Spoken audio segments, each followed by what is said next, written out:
दोस्तों पिछले वीडियो में बात करी थी कि why love marriages are tough. Question naturally आता है कि यार समझ गए लव मैरिज मुश्किल है, तो अब क्या करें। प्यार एक इमोशन है जबकि लाइफ एक सिस्टम है। जो सिस्टम है ना वो इमोशन से नहीं चल सकता, उसके लिए आपको स्किल सीखनी पड़ेंगी। तो इसलिए जो अच्छे कपल होते हैं ना उनकी लाइफ में प्यार तो होता है, बट प्यार के साथ साथ वो लर्नर भी होते हैं। वो एक दूसरे के बारे में सीखते रहते हैं, वो नई नई चीज़ों के बारे में सीखते रहते हैं, जिससे अपनी लाइफ को अच्छे से चला पाते हैं। जो सबसे पहले स्किल है वो है जीतना बंद कर दो। हमारे मन में ना हमेशा जीतने की आकांक्षा रहती है कि नहीं यार मैं इसको ना हरा दूंगा, आज इस आर्गुमेंट में हरा दूंगा, इस चीज में हरा दूंगा। तो this is very wrong approach. अगर आप अपने पार्टनर के साथ इस तरह की फीलिंग रखेंगे ना, आप शायद आर्गुमेंट जीत जाएंगे बट आप शायद उस रिलेशन को हार जाएंगे। तो ये आपको डिसाइड करना है कि आपके लिए जीतना ज्यादा जरूरी है आर्गुमेंट, या पार्टनर के साथ अपने बॉन्ड को स्ट्रॉन्ग करना जरूरी है। आर्गुमेंट जीतने से ज्यादा इंपॉर्टेंट है रिलेशनशिप को सेफ रखना। This is first skill. जो सेकंड स्किल है वो ये है कि आपको एक्सपेक्टेशन बोलनी है, किसी को टेस्ट नहीं करना है। मैक्सिमम पार्टनर मैंने देखा है यार देखता हूँ उसको याद रहता है कि नहीं, देखता हूँ उसको ये चीज याद रहती है कि नहीं। और अगर ऐसा होता है तो हम शायद पार्टनर के साथ एक कॉन्फ्लिक्टिंग सिचुएशन में आ जाते हैं। But this is very wrong. हर किसी की मेमोरी अलग होती है। अगर कुछ कंफ्यूजन है तो बैठ कर डिस्कस करो ना, मतलब उसके लिए लड़ने की क्या जरूरत है। तो याद रखिए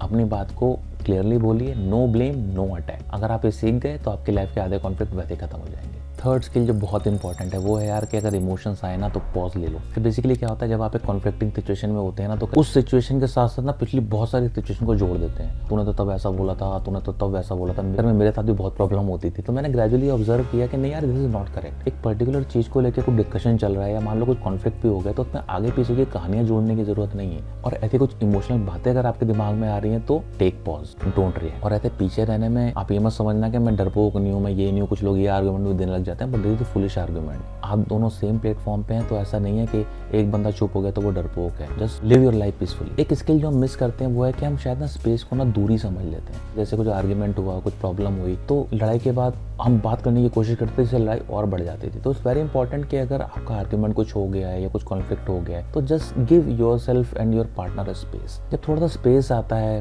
that space might be of 12 hours या एक दिन या 2 दिन, जो भी पर्सन टू पर्सन डिपेंड करता है, तो वो स्पेस का होना बहुत जरूरी है। और उस स्पेस में हमें ये नहीं समझना चाहिए कि हमारे बीच में दूरियां बढ़ रही हैं। कभी कभी क्या होता है कि वो दूरियां जरूरी होती हैं पास आने के लिए। रिमेंबर के स्पेस रिजेक्शन नहीं होता, स्पेस ब्रीथिंग स्पेस होता है। जब हम एक दूसरे से दूर जाते हैं तो कुछ चीज़ों को हम क्लैरिटी से देख पाते हैं, बिना बात करे कुछ चीज़ों को अच्छे से समझ पाते हैं। दोनों हमारी जो फीलिंग होती है इमोशनल इंटेलिजेंट होती है, वही उस कॉन्फ्लिक्ट को, उस सिचुएशन को ठंडा करने में हमारी हेल्प करती है। तो स्पेस देना बहुत इंपॉर्टेंट है। तो लास्ट जो 200 स्किल है जो मैं डिस्कस करना चाहता हूँ है कि प्यार को प्रूव नहीं करना है, मेंटेन करना है। सी लाइफ इज़ वेरी लॉन्ग। अब आपकी शादी अगर मान लीजिए 25 साल 30 साल में हुई है, तो आपको भी बहुत लंबे समय तक साथ रहना है। तो ऐसा पॉसिबल नहीं है कि रोज एक्सपेक्ट करोगे कोई आके आपको लव यू बोले। तो शादी के बाद पार्टनर कैसे एक दूसरे को प्यार दिखाता है कि थका हुआ भी है तो पेशेंस रखता है, ईगो को साइड में रखता है, कॉन्फ्लिक्ट में थोड़ा सा बैकफुट पर रहता है, लड़ाई में थोड़ा सा स्पेस देता है एक दूसरे को, या वो आपको आपके दोस्तों के लिए स्पेस देता है, आपकी पर्सनल लाइफ के लिए स्पेस देता है। तो ये सारी चीजें इंडिकेटर हैं आपके बीच में वो प्यार है। जो लव मैरिज से पहले का प्यार होता है, जो मैरिज के बाद का प्यार होता है, उस प्यार में बहुत डिफरेंस है। और ग्रेजुअली वो आपको समझना पड़ेगा, सीखना पड़ेगा कि मेरे पार्टनर किस तरीके से वो चीज को एग्जिबिट करता है। जो आपका तरीका है वो आपके लिए, दूसरे का तरीका आपके जैसा नहीं हो सकता। तो you need to understand the difference